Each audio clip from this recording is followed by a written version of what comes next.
What is up, gang? Thank you for checking out Sledgehammer TV tonight, the show where we bring the hammer down on WWE programming, such as tonight's episode of Smackdown, which was its usual sucktastic, suck-down self, featuring segments that featured the misuse of Matt Riddle, the collecting of some really weird number one contender choices for the Intercontinental Championship, the WWE telling Naomi to take her hashtag and shove it pretty much, and the use of the word splat by Shinsuke Splatamura. We are going to talk about all of that and so much more right here and right now. My name is Nick Nightmare, and you are watching the Sledgehammer Wrestling Show right here on Sledgehammer TV. Let's do it. The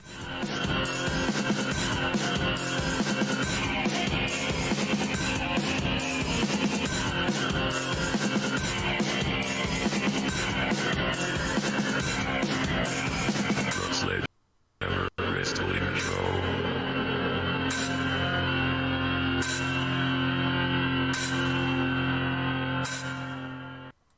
Now, before we get into tonight's hammering of the blue brand, I want you guys to do me a very, very big favor and bring the hammer down on the global health crisis, and you can do your part by staying safe and staying smart with the official Sledgehammer Wrestling Show mask, guaranteed to protect you from spreading or contracting the dreaded virus. It's also good for protection against bad breath from other people, random lingering fart smells, and so much more. This mask is available in 3 fantastic colors: Monday Night Raw red, Suck Down blue, and the traditional Sledgehammer black and gray. You can get yours now at teespring.com/stores/sledgehammer-TV. And if you don't feel like picking up a mask, maybe you're not a mask person, there's other merchandise there as well. We got die-cut logo stickers,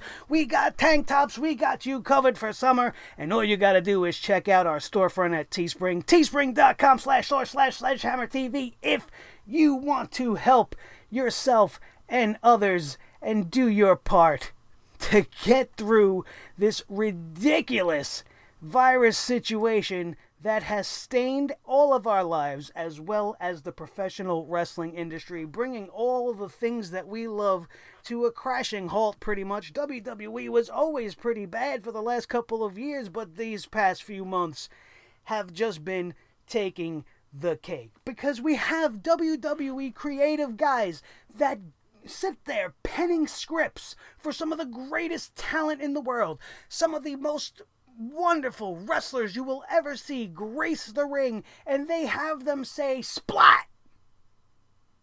Splat. Splat is not a word that I would not describe a human body going through a table. Last week, Kofi Kingston went through 2 tables. Okay? Splat is not the sound that I heard. I heard crash, I heard smash, I heard bang, I heard boom. You could use so many different onomatopoeia-type words to describe the sound of a body crashing through a table. Splat is not one of them. Splat is the sound a loogie makes when it hits the wall. Splat is the sound you hear when you're done doing one of these in the bathroom. Splat is not a word that should be being used by any adults unless you're dyeing your hair red and buying the brand Splat in a box. Splat. I'm going to put Splat. This was written by a college-educated person, I assume. Or maybe Vince has got kids writing the show, as we assumed all along. Splat. Splat. Splat down. That's what we had tonight. You want to know what I thought about SmackDown tonight? It was a splat down. Because I'm so tired of seeing Sasha and Bayley come out on every show and sing the same song over and over and over again. They're not doing anything different. The Bayley Dose straps and the Sasha Banks 2 belt, whatever she's calling herself, what is it? Just because Becky did it doesn't mean you have to do it. You could change the words all you want. You're stealing somebody else's shtick. And it's actually worse than the original. Becky 2 belts was kind of cringy. Banks 2 titles and Bayley 2 straps or whatever you want to 2-toe call yourself. Who gives a shit? It's so stupid. It's so stupid. And at this point, they say it so much that it grates on my neck and it raises the hairs on the back of my head. Just like hearing the word splat. I'm tired of hearing it. It's the same routine. Everybody's, oh, Sasha and Bayley killed it. That opening segment was great. Yeah, sure, they're good. But tell me something different. Do something different. And they didn't even make it any better by having somebody like Naomi come out and confront the champions, or maybe somebody worth our time, somebody we haven't seen against Sasha and Bayley over and over and over and over and over again, week in and week out. But again, we get Alexa Bliss and Nikki Cross coming out doing the same old shit that we've been seeing them doing week after week. But oh, here's the twist. Tonight we're going to see Alexa versus Nikki to see who challenges Bayley next for the championship. And then you didn't even get what you assumed. We all assumed that it was going to be Alexa's turn. Alexa was going to win this match. But instead, Nikki Cross comes out with the win, which at the end of the day, I'm not upset that Nikki Cross beat Alexa Bliss. I am upset that Nikki Cross is getting another shot at a championship against a woman who has beat her like 3 times in a row.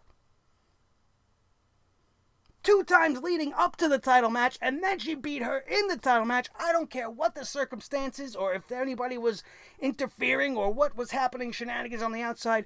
Why do we need to see this again?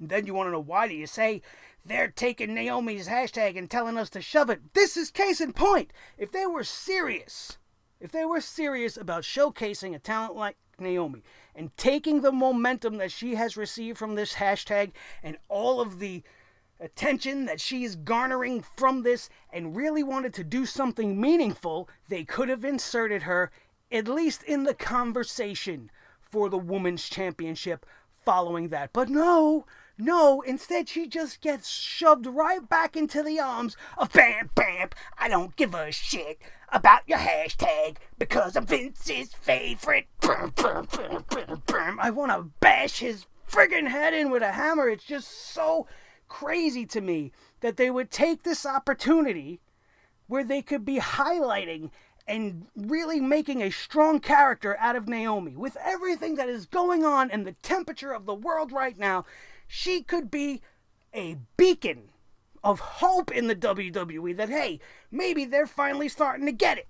But no, they're not. They're stuck in their ancient and ridiculous ways, and instead of showcasing her in a positive light, they put her on a cringe Miz TV episode where The Miz and John Morrison mock her for having a hashtag that gained traction. And they mocked her for getting the sympathy of the fans because she lost to Lacey Evans. They are effectively sitting there in the ring calling her a loser and saying that her hashtag is meaningless because people usually are trending for winning or being cool, but you are a loser and you're trending, and that's not right. What the hell are you idiots saying? What is the point of this segment right now? Only to be made worse by bam, bam, bam, bam, bam, bam, bam, coming down to the ring and continuing the onslaught of insults. Now, I understand that Naomi got her little bit of a comeuppance at the end of this thing. She mashed Lacey Evans in the face. She ended up with lipstick all over the place. Naomi's dancing in the middle of the ring with her little hat on, with Lacey Evans' hat on. But how is that being progressive towards changing her direction, changing her career path, changing the way you're booking her? She is probably, outside of Sasha and Bayley, the best wrestling female that you have. And you are making a mockery of her fans like myself and most of you, and I don't appreciate it. It's dog shit. So they sat there and had The Miz and John Morrison and Lacey Evans tell everybody on national television that hashtags are bullshit, that Naomi's a loser, and she's going to be stuck in this program with Lacey Evans, who's now suddenly magically a heel after weeks and weeks and weeks of her trying to be this all-American hero. And there's just something that feels a little off to me when you got this Southern belle and her little Southern drawl going, oh, honey, blah, blah, blah. It just has very strong ick factor to it, at least to me. And I didn't appreciate it. Just like I didn't appreciate what you did with the Intercontinental Championship. Can you tell me why the Lucha House Party is being placed in a match where the winner can get an Intercontinental Championship? And then here is where we bring it down.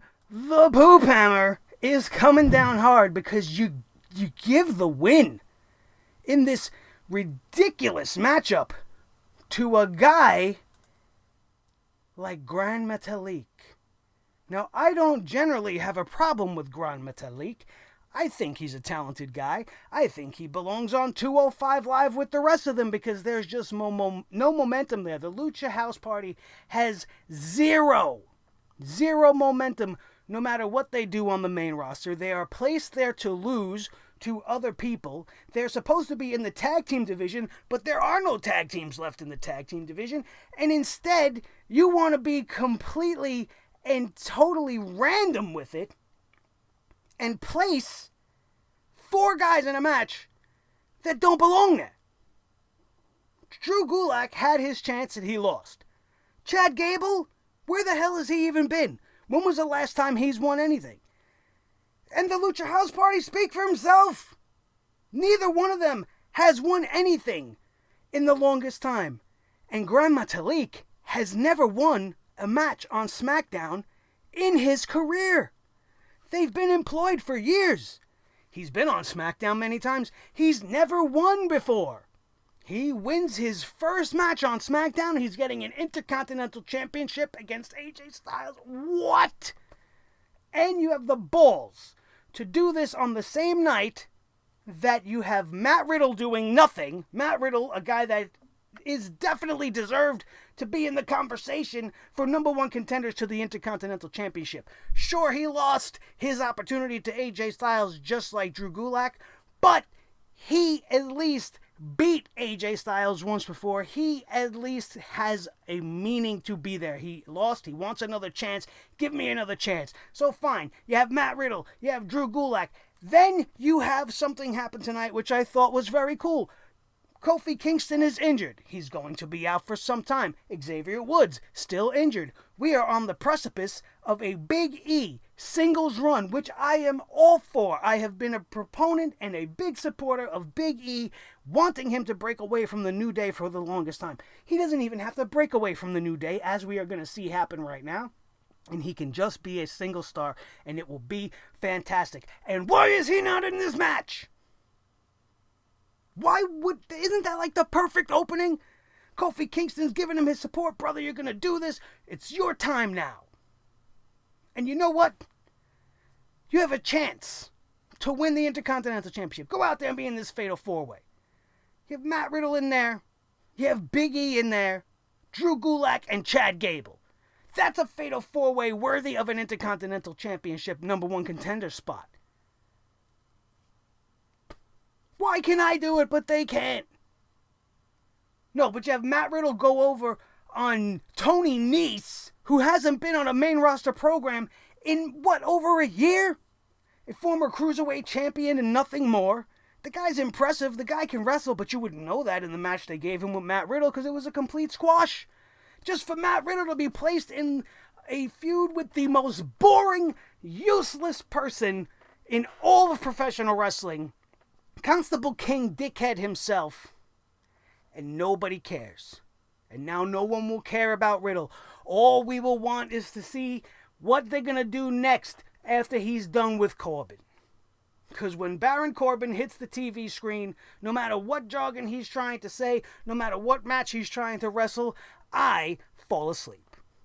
He's that boring. It's almost instantaneous. Like I'm narcoleptic. Baron Corbin comes up.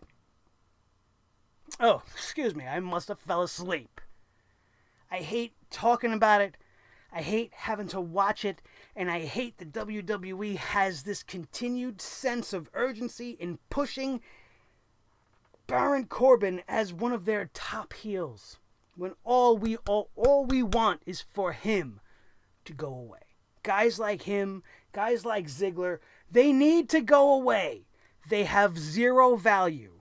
They don't have real heat. They're boring and played out. You killed those characters. You made it a point to kill those characters, and now you want us to take them seriously? No, thank you. I'll pass. I will pass. I hated everything about this show, in case that hasn't come across just yet. But with the exception of Big E being entered into the singles realm and the bar fight at the end of this show. We had the bar fight between Shamo and Jeff Hardy. Sheamus, a friend of the show. I love Sheamus. I've always loved Sheamus. I also am a big fan of Jeff Hardy. How could you not be? The guy's an absolute insane professional wrestler. But I've hated this storyline. I've hated it from start to finish. I don't mind when they blur the lines of reality and fiction, but in this case, it was a little touchy. I know Jeff Hardy had to have signed off on everything, and he was probably pretty comfortable doing it, and they pushed this feud to the line of bad taste. And at some instances even went over that line. But tonight's bar fight ended up being the latest installment in WWE's cinematic universe, and it wasn't half bad. It was better than the Swamp fight. It was better to me than Bray Wyatt's match with John Cena. It was better to me than all of the other cinematic stuff aside from the Boneyard match, which is probably the best thing they've produced all year. This was pretty close.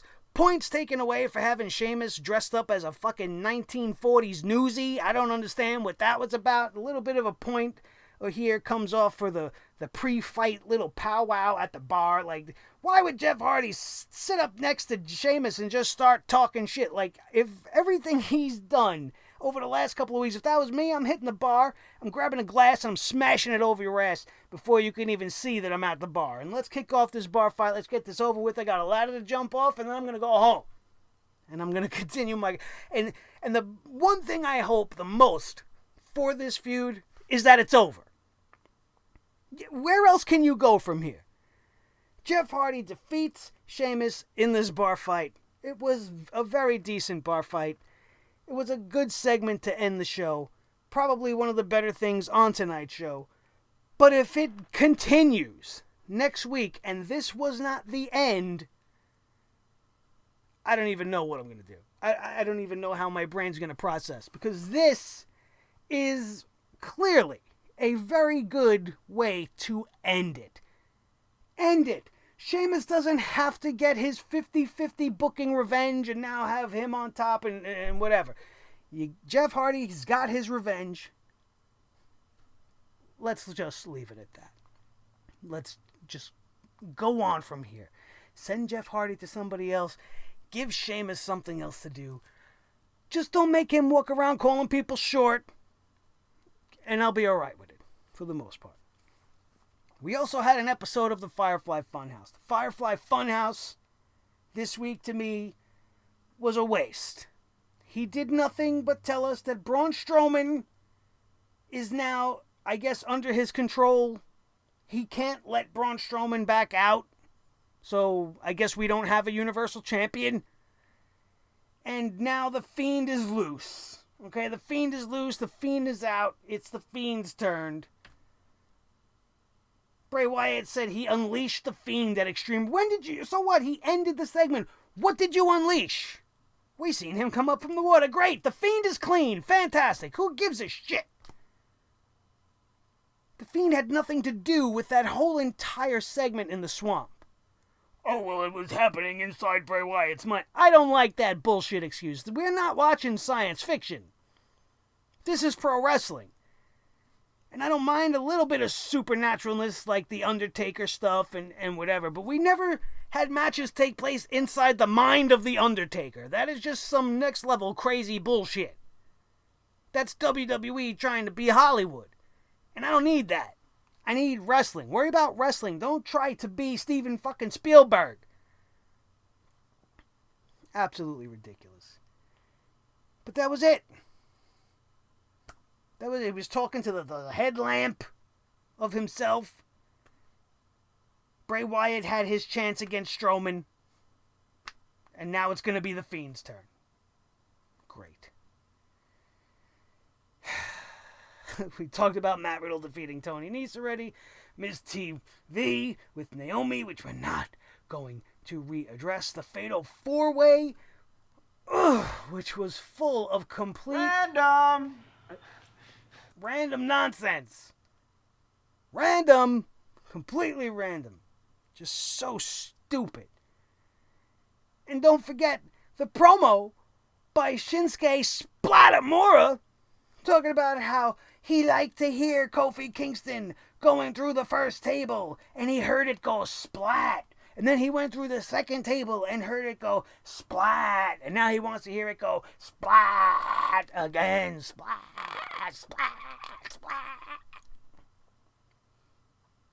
And then in that very same segment with the splat, Shinsuke and Cesaro were talking shit about Big E. Now that he's gone into the singles realm over there, why are they talking shit about Big E? He's got nothing to do with them. What's he going to go get a new tag team partner? God damn it. This was awful, awful stuff. But the wrestling in that Fatal 4-Way was okay. I'll give them that. These guys went out there and did their best. But having Gran Metalik win this thing, oh man, talk about a reach, boy. Talk about something really far-reaching. Why? You know what?